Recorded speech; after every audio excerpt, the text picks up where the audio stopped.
Ever downloaded a RAR file on your iPhone and felt completely lost? Don't worry, I'm here to show you exactly how to open them. First, head over to the App Store and search for RAR Extractor. There are several free and paid apps available.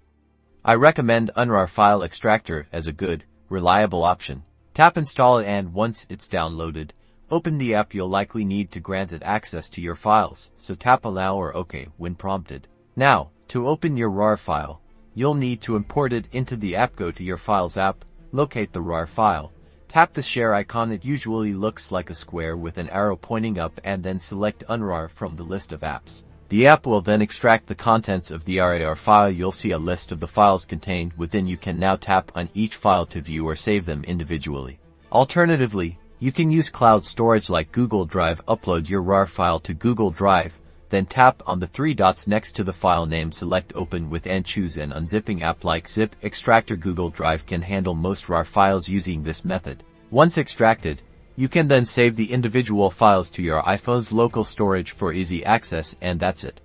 You've successfully opened a RAR file on your iPhone. If you found this helpful, give this video a like and subscribe for more iPhone tips and tricks.